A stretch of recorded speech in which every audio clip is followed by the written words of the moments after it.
in which St. John Climacus was writing to a group of monks, nuns that were choosing the way of a solitary life. So it was for very advanced monastic life.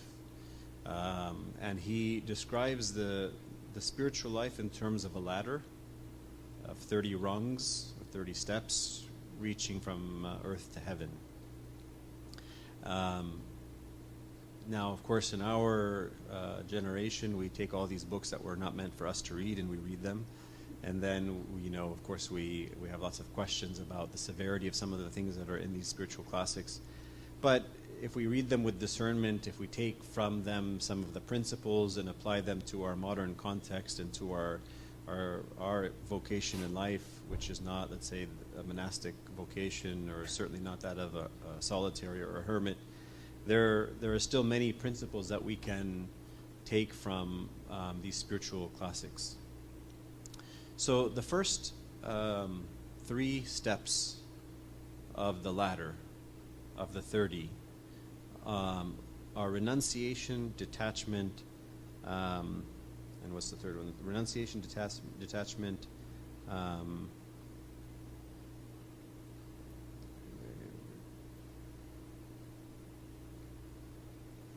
course I'm drawing a blank on the third one, but I will get it right now. Exile. So renunciation, detachment, and exile. So I like to kind of start off by kind of reflecting a little bit on what is the distinction between those 3. There's a lot of overlap. But when we think of renunciation, now of course for a monastic, renunciation might seem a little bit more clear, right? Renunciation would be what? How would we what would be renunciation in somebody who's choosing a monastic life? What are they renouncing? The world, right? Renouncing the world, renouncing, let's say, family life, renouncing career, possessions, right? So in the same way, renunciation is kind of a turning away from the world and a turning towards the kingdom, right? Which, even though we don't do it, let's say, as a vocation, nonetheless, we are also called to experience and to live in this concept of renunciation, right? Okay, so what about detachment? How does detachment differ from renunciation? Or maybe I can ask it a different way, it'll make it easier, is can somebody, I'm like, you're Orange County. I know. I was just with somebody. We've driven up together, sorry. Is it possible that somebody, let's say a monk or a nun, renounces the world and still has attachments? What do you think? Yes? No? What would be some examples, let's say, in a monastic setting of attachments?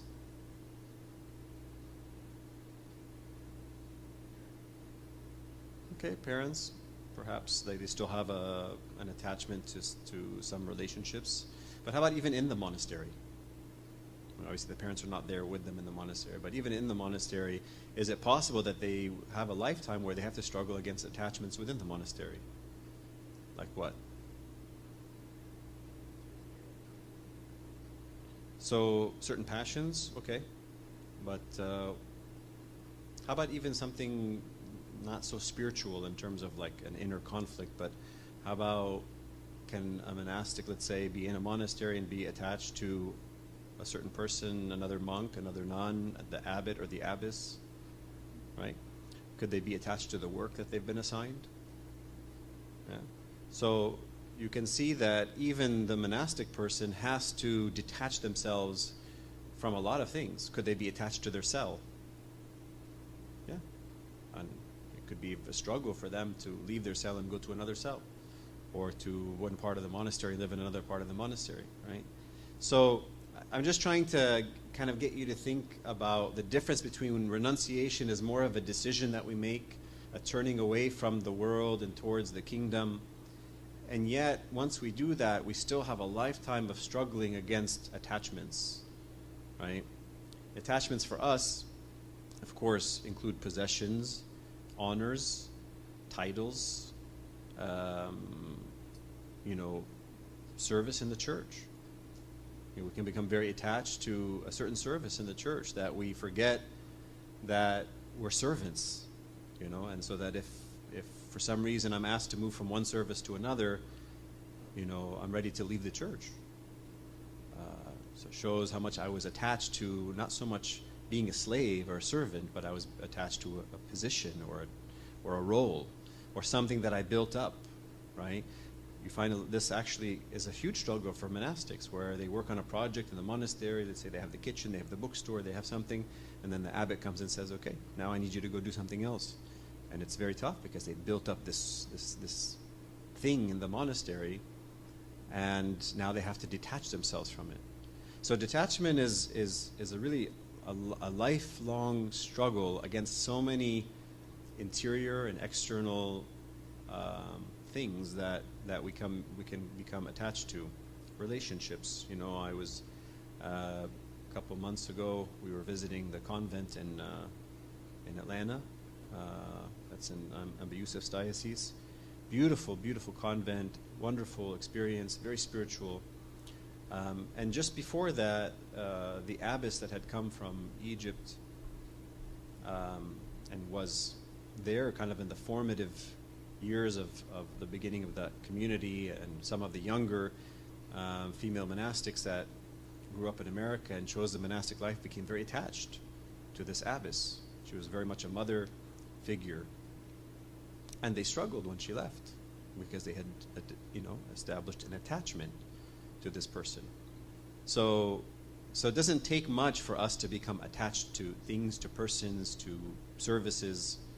Now, exile, the third step that St. John Climacus mentions, and now he's talking still in the first three steps of the ladder, right? And incidentally, we shouldn't think of, it's very easy when we think of, images like a ladder, that we think, well, I haven't mastered the first step, so how can I even think of the other 29 steps, right? I mean, can any of us really say that we mastered renunciation and are ready to move on to the next step? Of course not. So it's better to think of the 30 steps as part of a pilgrimage, right? The 30, components of spirit. And in the ladder, he talks about some of them as they're negative, and some of them are positive, right? So some of them are vices and some of them are virtues. So exile, again, is the third step, which makes part of, like, I would say, the kind of the three legs of the foundation of spiritual life. How do we distinguish exile from renunciation and detachment? The image that comes to my mind is very much the expression that we use in the Divine Liturgy, and we too who are, sojourners in this place, right?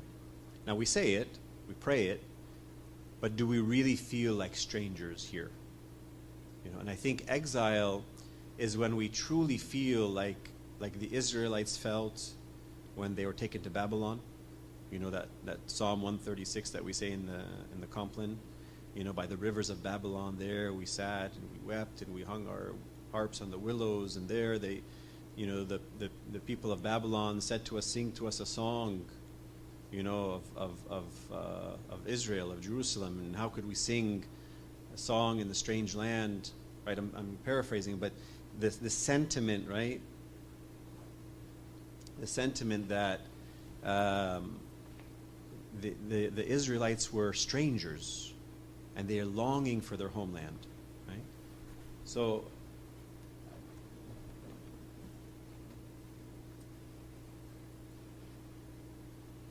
I think in the same way, when we look at in the lives of the saints, we see that they reach a point where they truly are in pain living in this life.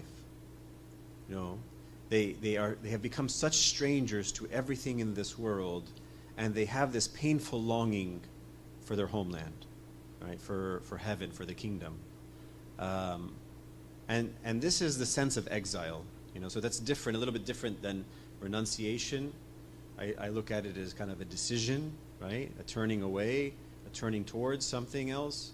Detachment is this process of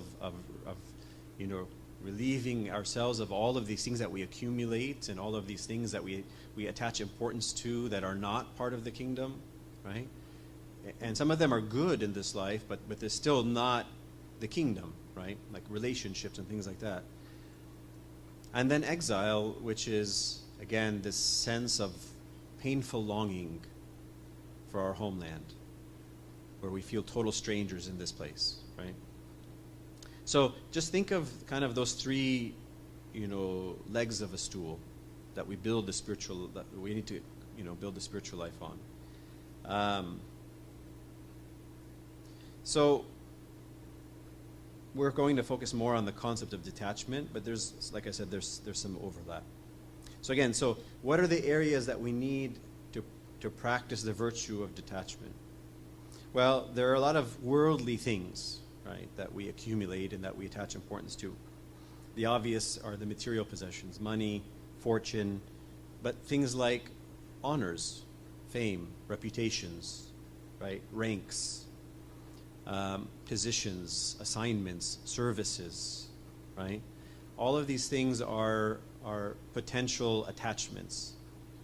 And as I said, don't think that this is all in a negative sense. I mean, some of these are good things, right? A service in the church, right?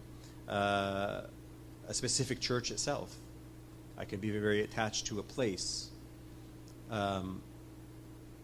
So selfishness, one of the things that we have to struggle against is being attached to self-love, to the things that affect our egos, right? How we deal with insults and praise, and even there can be a kind of selfishness in spiritual things, right? I become attached to a certain spiritual exercise. I become attached to a certain prayer meeting. And so a lot of the times these things can actually, in a hidden way, feed the ego. And so that as we progress in the spiritual life, we have to kind of detect and discern that even in some of our spiritual activities, there's an element of self-love, there's an element of selfishness. And even that we have to let go of. One of the things that we all like in the spiritual life are what we call spiritual consolations, the feelings, right? Experiences of God's presence, of delight in prayer and in reading. And then sometimes those are not there. Sometimes we come to the liturgy and we feel like we've been elevated and placed in heaven, and then other times we come to the divine liturgy and we find ourselves very dry, emotionally and mentally.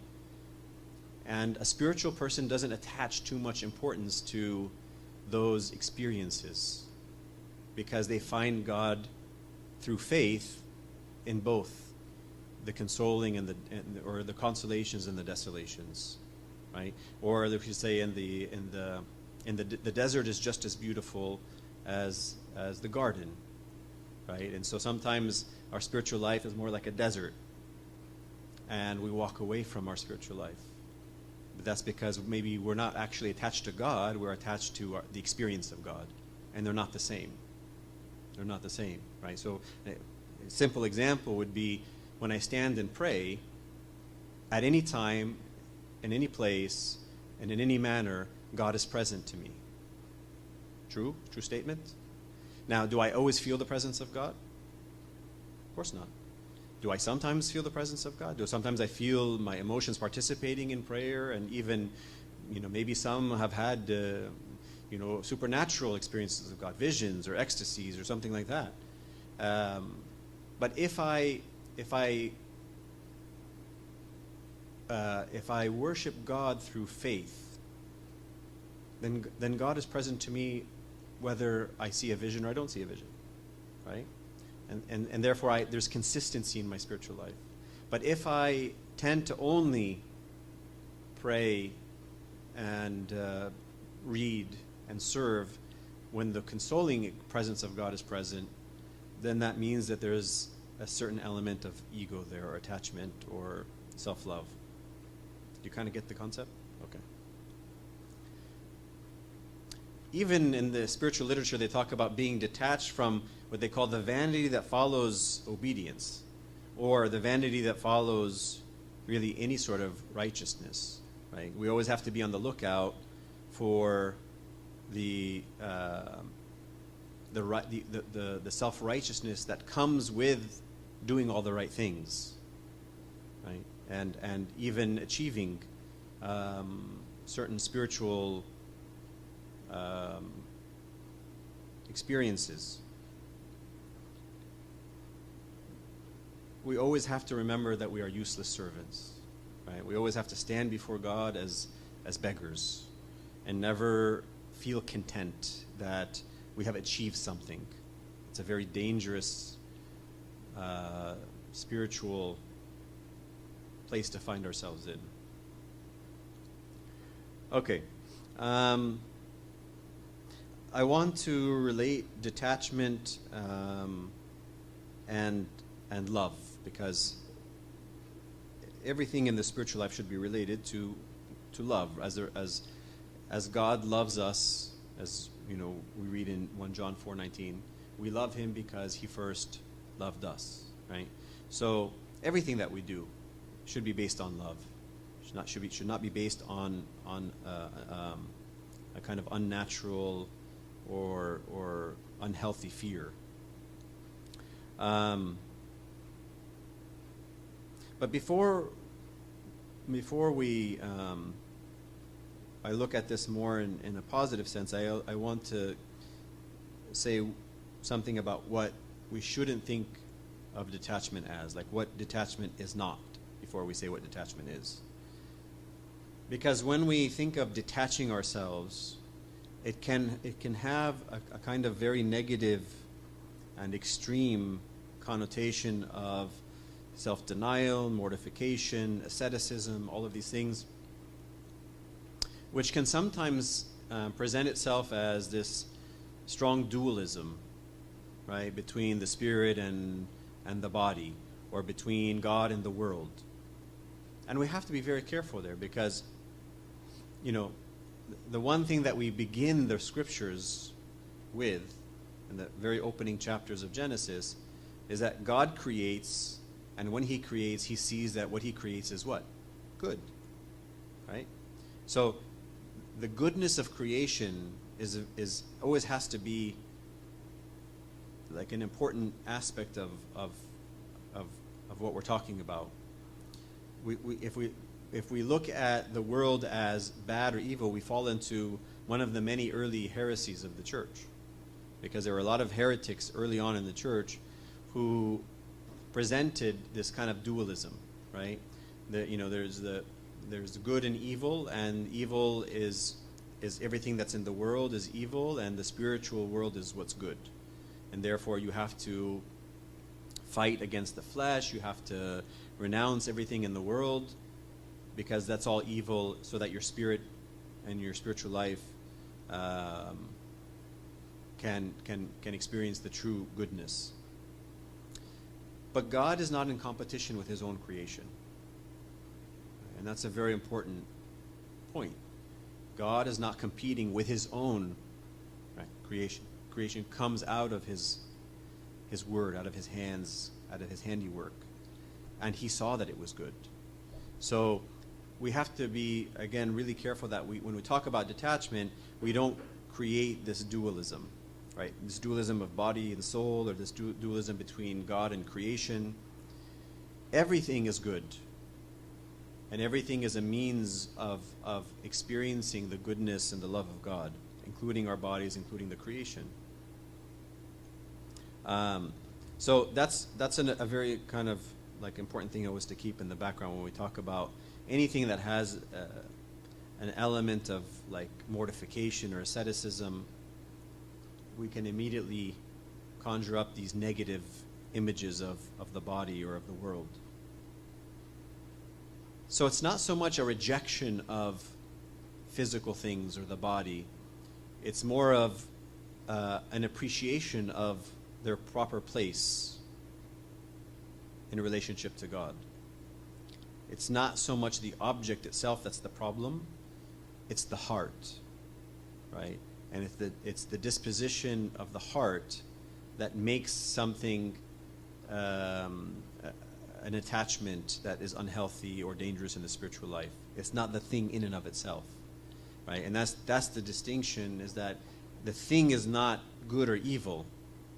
It's what the heart attaches, or what's attached to the heart, that makes it good or evil. Okay? So this is what detachment is. It's a problem of the human heart. It's not a problem of the object or of the world or of the body. When the heart begins to crave and to desire and to possess things that are not ultimately good for the human soul, then this is what we need to think of detaching ourselves from. So true asceticism is not a bodily practice, it's a practice of the heart. It manifests itself outwardly. But that's why, we try, as we begin to fast and we talk about prostrations and outward forms of prayer, we try as a church to constantly emphasize that doing those things simply as outward motions can be very dangerous if they don't begin from the heart, if they don't begin from a point of love, right?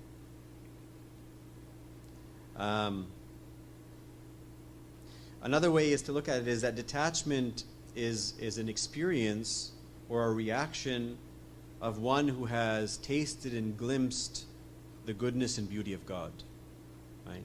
Detachment begins when we have discovered that which is so much better, so much more beautiful, so much more satisfying. And so detachment is, in a sense, not something that we force upon ourselves, but it becomes a natural reaction to finding something. I'll give you an example. I don't know how many of you here are married, but or are engaged, but when, let's say, I found the love of my life, my wife, at the moment that my heart was given over to her, what should happen in terms of how I view all other women that are beautiful and attractive and successful and good? All of a sudden they lose their appeal to me, right? It's not to denigrate them. It's not to say they're not good, or that they're not intrinsically, beautiful and good and all of those things. But all of a sudden, I'm not interested. Why? Because my heart's been captivated by the one whom I love. That's detachment, right? And so that's why everything that we do in the church, fasting and outward forms of prayer and prostrations, should come from this place of love, this place of being so captivated and taken by the goodness and beauty of God who loved us first, that we simply lose interest in occupying ourselves with sumptuous meals and honors and praise and all of these things that we need to detach ourselves from. They just simply lose their value, because in the face of something much more valuable, they're just no longer attractive. So this is what St. Paul says in his epistle to the Philippians, that beautiful verse, chapter 3, verse 8. He says, "More than that, I regard everything as lost because of the surpassing value of knowing Christ Jesus my Lord.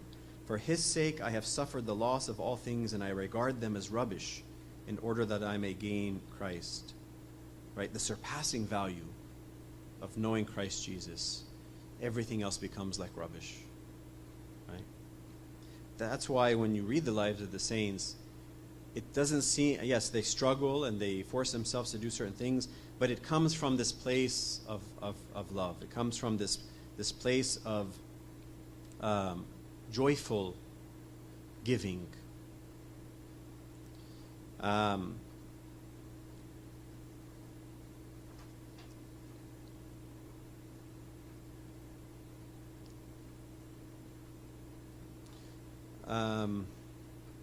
have a lot of notes here, so I want to try to condense it, so that's why I'm kind of just... So another way to look at asceticism and the process of detaching ourselves is, and I like this analogy that one of the modern Greek saints, Elder Paisius or Saint Paisius of Mount Athos, he gives this image of the relationship between God and the human soul is connected by this cable, the spiritual cable, and this cable is where God sends His grace, and our job is to simply remove the rust from that cable. Right? So when we detach ourselves, when we struggle in our spiritual exercises, when we do kind of our spiritual rule, what we're trying to do is to keep that cable clean, pure, so that the grace of God may reach us with the fullest force. Right? We can't control the faucet in the sense that it's God who sends His grace. It's God who works in us. It's God who saves us. God is who initiates everything. But our job is to just keep the cable as clean as possible, or as unrusted as possible. Okay, so that's why sometimes the spiritual life is presented in this concept of emptying. Right? It's not so much that what I'm doing is something that I am acquiring, but everything that I'm doing is to empty myself. There's a sense that love is there's an element of negation in love. Love is self-emptying. Love is getting out of the way so that God can fill me. So it's not so much the positive things that I can do, but it's how I can prepare the way for the Lord to do His work in me.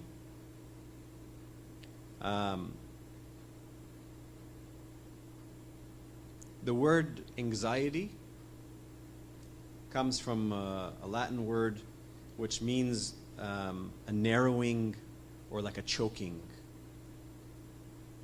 So we know that attachments bring with them anxiety, right? They choke us. If you think of any one of us who drives off of a dealership lot with a brand new car, right? We tend to have a certain heightened anxiety for anybody touching the car, or any dirt getting on it, or any scratch, right? Because we are highly aware of this possession that we have, this new possession, this valuable thing, this thing that we have this certain kind of enamored attachment to at this moment. And so our anxiety actually goes up because of that attachment. The opposite, of course, is that the more detached we are from everything that is not God, right, and that again includes material and even non-material things, the more free we are. We're not choked, we actually can breathe, right? And this is what the saints experience. The saints experience this ultimate freedom because they don't have these attachments. I want to read to you just kind of, are you familiar with Abuna Andrawis Samueli, Father Andrew the Samuelite? No? Oh, you have to know. He's one of the great, like modern monastic figures of our church. I know there's not much on him in English, unfortunately, but there is a little book, and maybe I can send you it as a PDF. Father Andrew was a monk who lived to be about 102 years old, and who was blind from the age of 3. And at a very, very young age, he went to St. Samuel's Monastery. I think he reposed in, I want to say 86 or 89, I believe 89, but it could be 86. So if he's 102 years old when he passed away, so you see like at what point, if he was around 15 that he entered into the monastery, very young age. At that time, and even now, St. Samuel's is considered to be one of the most difficult monasteries to get to and to live in. It's so deep in the desert, it's far from everything. In those days, because I remember my spiritual father from San Francisco used to tell us that when he was young, He was ordained in 1962, so when he was before, so in the 50s, when he used to go visit that monastery, it would be like a 2-day journey by donkey or camel in the desert. Yeah, there was no roads, and you had to have an experienced guide for 2 days taking you through the desert to get to this monastery. So these monks lived in total poverty. They didn't have any sort of meat. Any meat that they tried to bring was rotten by the time it got there. Temperatures that reach 120, 125 degrees. And so here you have this blind monk who lives his whole life in this monastery. At one point, the conditions of the monastery became so bad that all of the monks abandoned the monastery. And the one person who refused to leave was Father Andraus, Abuna Andraus. Blind. Completely blind. For 3 months, he stayed in the monastery by himself. And the beautiful part of his life is that miraculously he had a cat that used to pull him and drag him to where he needed to go in the monastery. His angel. And he used to keep like bread and dry bread in holes in the monastery walls where he would know. Of course, he lived his whole life there, so he knew pretty much every inch of the monastery. And he would climb up to the bell tower and ring the bells so that the Bedouins nearby would think that the monastery was still inhabited and they wouldn't come and think of like robbing the monastery. So he would, for 3 months he sustained himself by the grace of God. The monks came back, they were surprised. They're like, how come you didn't leave like the rest of us?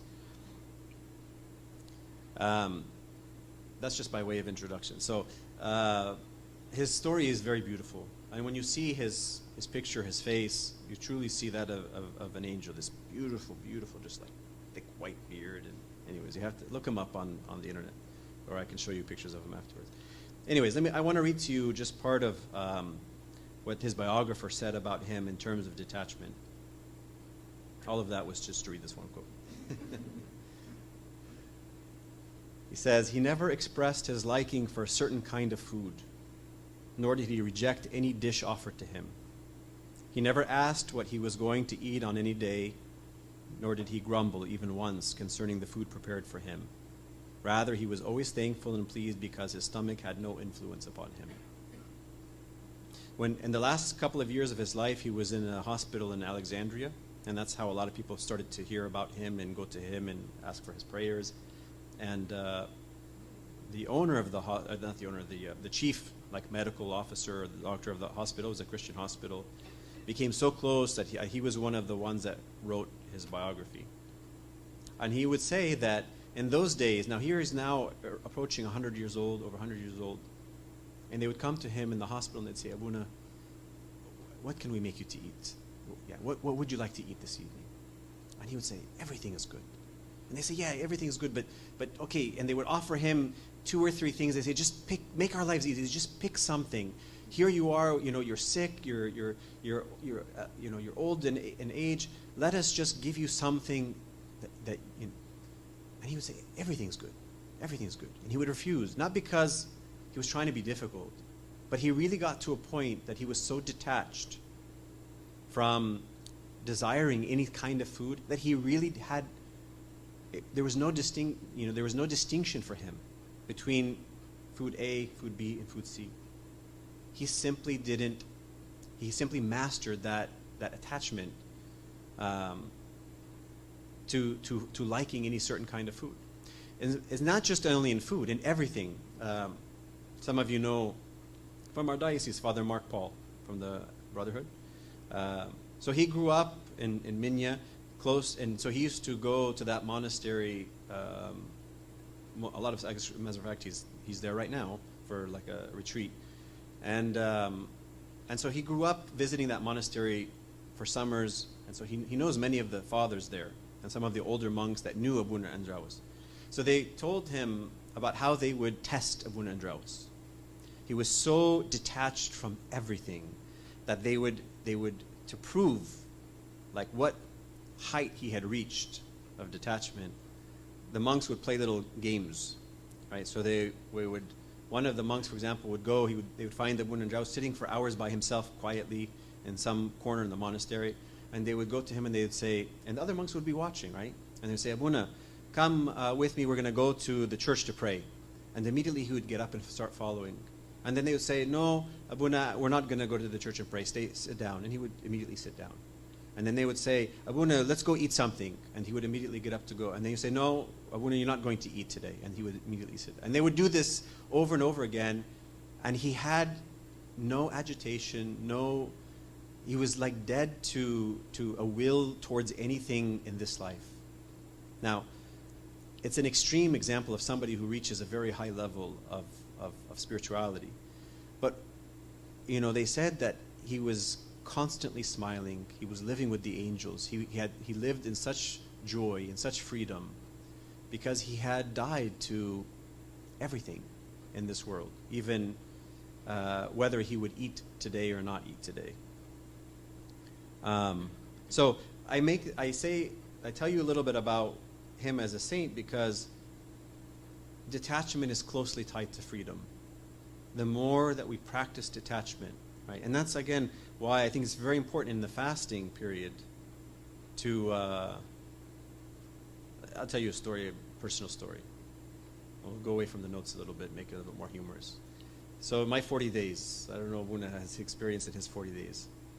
But my 40 days, I was in St. Bishoy's Monastery. Most of us in this diocese would go to St. Bishoy's Monastery in Egypt. But I was, at that time, this was in 2007, they put me in what they called the Makar al-Babawi, which is like where Pope Shenouda had his residence in the monastery of St. Bishoy. And it's supposed to be like, a nicer part of the monastery. It's a little bit newer. And it's about a quarter of a mile walk from the old monastery, from the main monastery. And they said, this priest coming who doesn't speak Arabic and from America, let's put him in this place, right?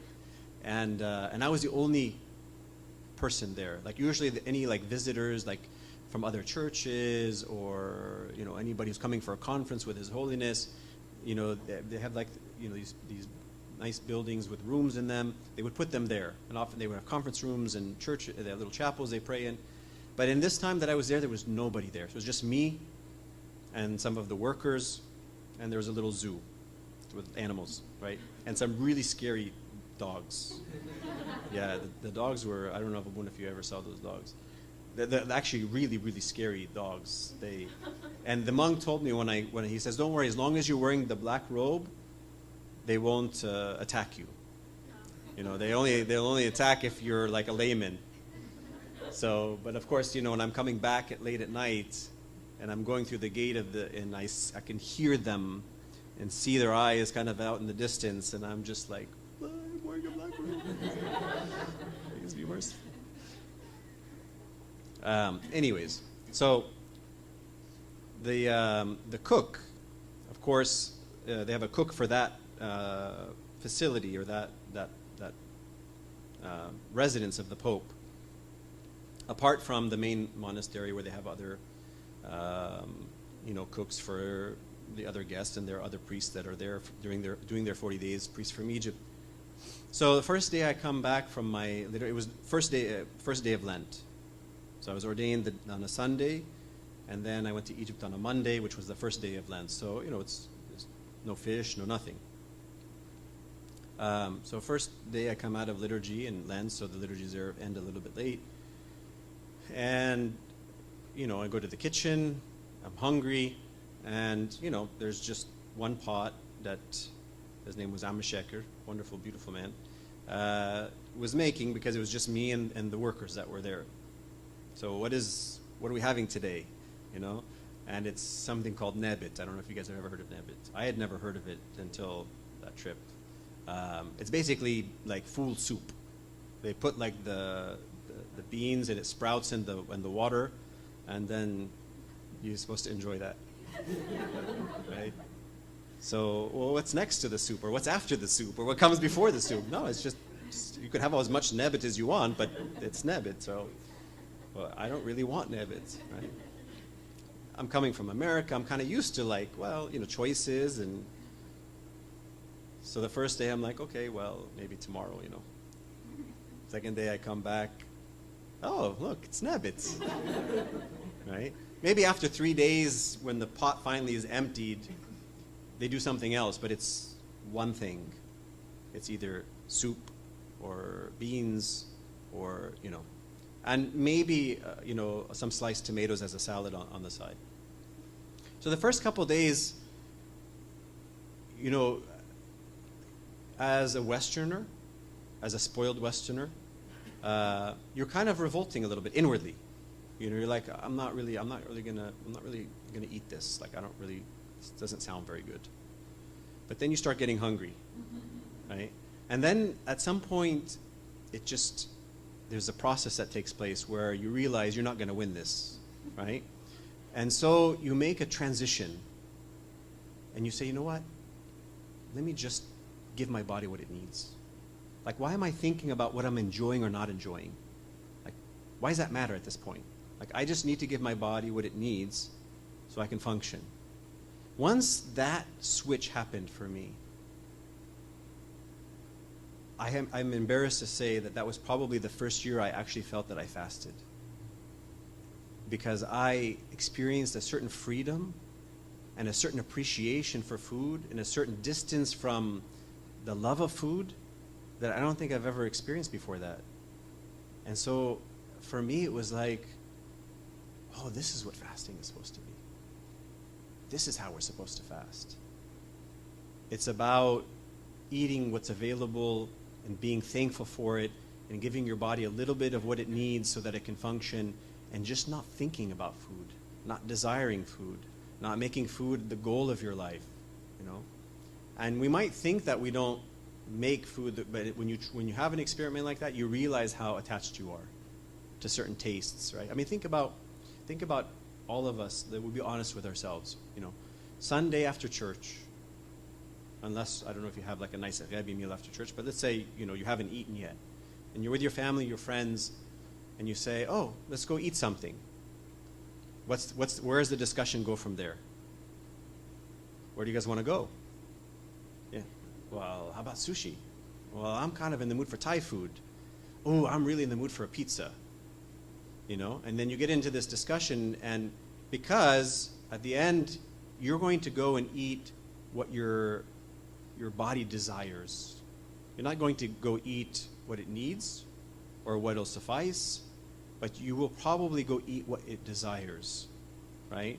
And if there's a conflict between what your body desires and what somebody else's body, right, then you have this discussion, right? And you might be unhappy that, 3 out of the 5 people in the group wanted to go eat sushi and I really wanted Thai food. Okay, we'll have sushi, right? Because we're so used to that, right? We're so used to having choices. We're so used to, having that attachment to being able to fulfill the desires of our bodies. So that's why fasting is a really good opportunity for us to try to practice, and especially Lent, where you have even less choice, where you can just have simple meals that may not be what your body desires, but it will definitely be what your body will easily function on.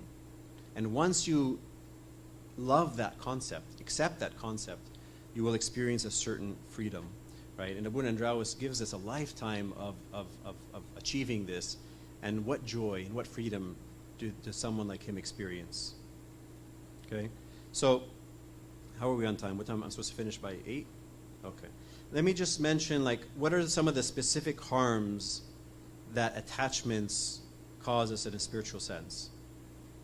Kind of just gleaning from some of what the saints and the fathers of the church tell us.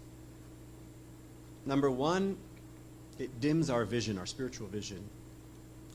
Attachments are like cataracts over our spiritual eyes. It creates fog, right? If blessed are the pure in heart, for they shall see God. The pure in heart are those who have a single vision, right? The pure in heart are those who have a single desire. And so when we have many attachments, then it's the opposite, right? Our vision becomes muddied. Okay, so attachments create a kind of dimming of spiritual vision. Attachments create all kinds of sinful ramifications, right? We could just list several examples easily of how attachments lead to sin, right? Attachments become impediments to prayer and to the awareness of God's presence. Because attachments ultimately draw us in on ourselves. And the more we're drawn into ourselves, the more we are unavailable or unaware of the divine presence that's within and around us. Attachments are a kind of insult to God, right? Because we're kind of preferring something finite over something infinite. We're preferring something corruptible, right, over something incorruptible. We're preferring something earthly versus something heavenly, right? Temporal versus eternal, as we say in the Litany of the Oblations, right? So one of the saints says, "He who loves something together with God undoubtedly makes little of God, for he weighs in the balance with God an object far distant from God." Let me say that again. He who loves something together with God undoubtedly makes little of God, for he weighs in the balance with God an object far distant from God. Another harm of attachments is that it dries up spiritual joy. Attachments are killjoys. No matter how intense the pleasure is that we get from attachments, ultimately they leave in their wake sadness, illusionment, emptiness, right?